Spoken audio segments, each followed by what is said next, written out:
It is likely that humanity has never had access to such ease and comfort as it does today. Shortages, famines, crises, wars. Every era has imposed its own burdens and challenges on mankind. Just a few centuries ago, a local incident would occur and end in its locality, with effects confined to the area. But today, what happens in our home, neighborhood, or country almost mirrors what happens to someone 1,000 kilometers away. While exceptions exist, it is undeniable that the global has long replaced the local.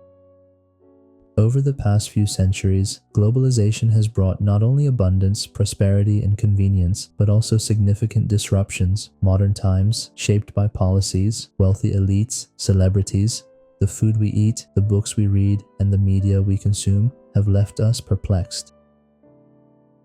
Despite our tables being full, our minds remain starved, unable to carry the heaviest burden. The cognitive toll inflicted by all this, leaving deep scars on the human psyche.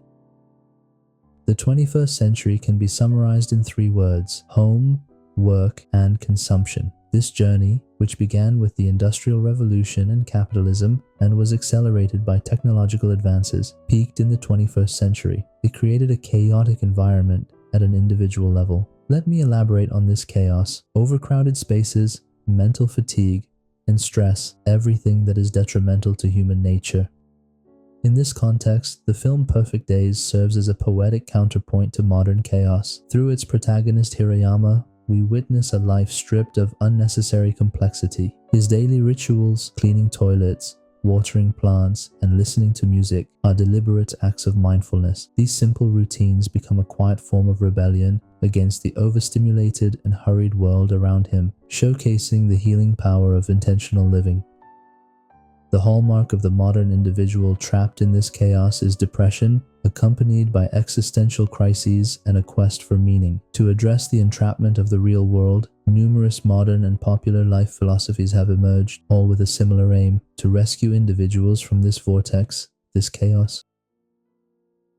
You're likely familiar with Descartes' iconic quote, "I think, therefore I am." This phrase, subjected to conscious distortion, has morphed into a tragic dictum in today's globalized world. I consume, therefore I am, reducing human existence to material possessions. Consumption is one of humanity's fundamental needs. This is indisputable and has been a natural part of life for centuries. However, key values like appropriateness, sufficiency, and avoiding waste have long been neglected in consumption. Modern economic systems reduce culture and humanity to mere economic entities, creating consumption addicts while eroding ethical virtues like environmental stewardship, solidarity, and modesty. Old consumption ideals such as kifaf nefs, living with minimal needs, and a single morsel, a single garment, have now been relegated to the realm of myth, inconceivable to modern consumer societies.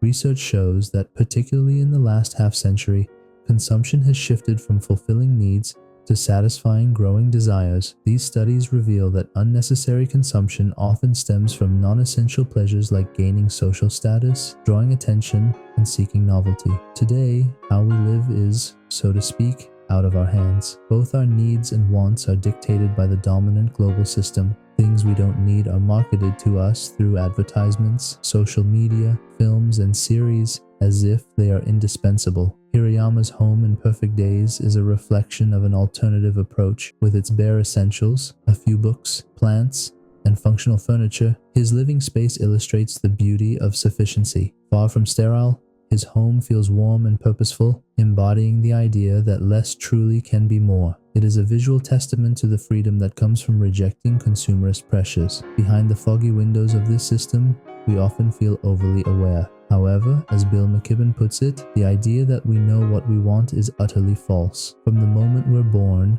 we are so steeped in the endless glitter of consumer fantasies that it becomes nearly impossible to distinguish between what is ours and what is suggested by the magician. Consumption has become a phenomenon that shapes people's sensitivities about who they are and who they want to be. Thus, its relationship with humans is not only economic, but also social, psychological, and cultural.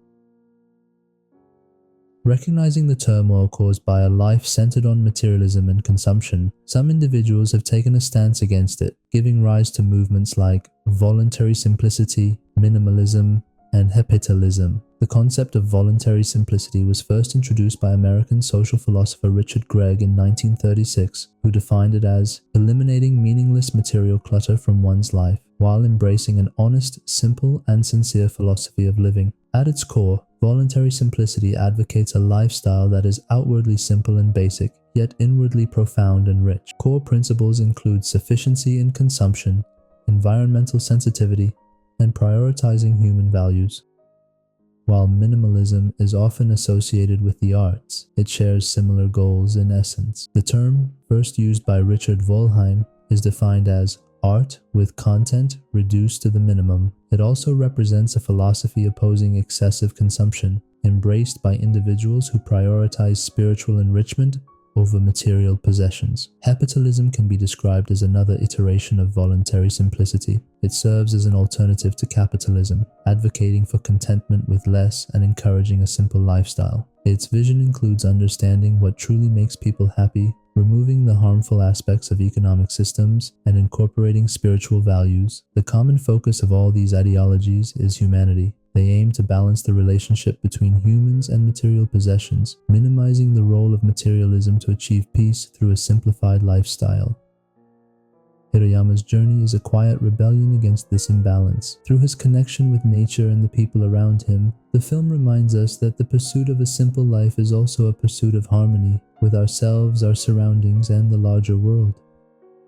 The primary cause of modern human anxiety lies in material concerns. This is natural because the struggle for survival is a fundamental instinct and a legitimate concern when rooted in necessity. However, excess, as with everything, is a disease that corrodes individuals from within. The abundance of non-essential desires causes people to perceive what they lack as a burden, leaving them in a state of perpetual dissatisfaction. Henry David Thoreau asserts that humans are born free but enslave themselves in pursuit of material possessions, claiming that true enslavement is being captive to one's desires. For Thoreau, simplicity lies at the heart of human life. Simplicity avoids the unnecessary and the superficial. It is about consuming and accumulating as little as possible. According to his philosophy, simplicity is both a virtue and a method, enabling individual growth and fostering the development of other virtues. Epictetus also argues that wastefulness, pride in possessions, and excessive consumption do not lead to happiness. Instead, it is desires and wants that cause misery. A person who grieves over what they don't have and constantly craves more is bound to be unhappy. The practice of hoarding and accumulating threatens human nature. Material possessions inherently carry anxiety. Eunice Emre's verse, "Despite such abundance, the soul remains constricted," reflects this truth, emphasizing the importance of balance between humans and material possessions. Hirayama's life offers a poignant illustration of this balance. His detachment from material goods and focus on the present moment, whether it's observing the sunlight through leaves or pausing to listen to a distant melody, shows how simplicity can liberate the soul from its burdens. By viewing the world and its contents as temporary, people can relieve themselves of burdens. Islamic mysticism also emphasizes renunciation of worldly possessions and carnal temptations, advocating for the soul and body to be free of all burdens. Seeking solutions in accumulation during these chaotic times leads to even more psychological turmoil. As some philosophical and mystical teachings suggest, voluntarily adopting a simple and minimal lifestyle contributes significantly to spiritual and mental health. Amid all the noise and stress, we must not forget the truth. True wealth lies in discovering the secret of existence, not in material possessions. This magical aspect of simplicity may offer a genuine remedy to the modern human's woes.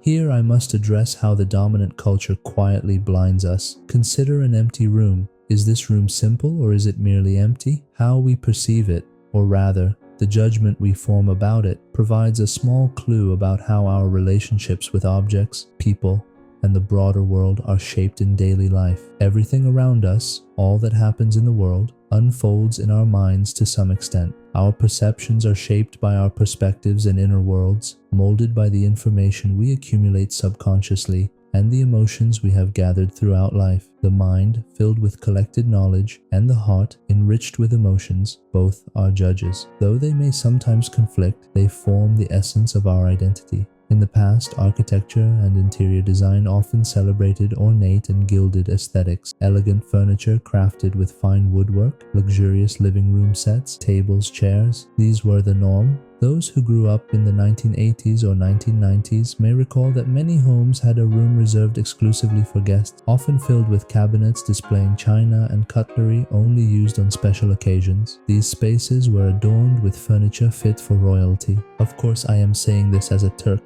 This is how it was in Turkish culture. The lifestyles of the past were reflected in this lavish architecture and design, which perhaps mirrored the clarity and relative peace of that era. Unlike today, life was not as murky or stressful, yet its architectural expression was complex and ostentatious. The same can arguably be said of literature. Daily life was less noisy than today, but the texts of the time were heavy and ornate. Of course, this is not a universal rule, but understanding these relationships offers valuable insights. Now, consider the living standards of today and the overwhelming clutter modern individuals face. Even those who never step outside or see another person cannot escape the chaos. Millions live asocial lives, with a single screen consuming their minds, a reality we all recognize. At this point, the role of simplicity becomes vital. Today, we observe a growing quest for simplicity across all areas, from art to architecture. At the very least, simplicity has entered our lives as a modern style. This inclination can also be seen in postmodern and futuristic art, from technological devices to proposed Martian colonies. Everywhere, the pursuit of doing more with less is evident. The popularity of lo-fi music,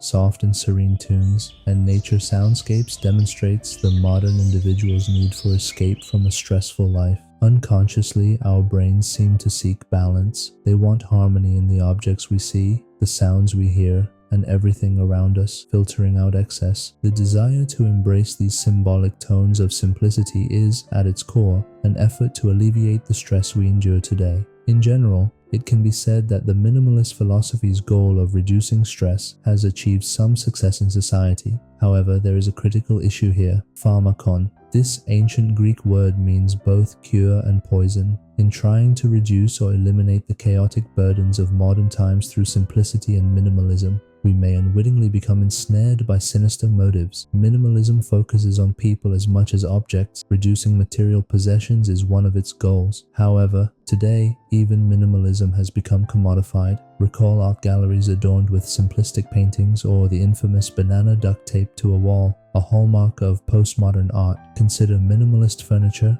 modern decor, sleek electronic devices, or futuristic electric vehicles. Two characteristics stand out: their minimal designs and their exorbitant prices. To put it bluntly, an empty room is not only simple but also profoundly empty. Without realizing it, we are being drawn into a modern pharmakon. The minimalist objects and lifestyles that appear to be a remedy for our troubles may, under the guise of simplicity, act as a capitalist trap, delivering a deadly poison.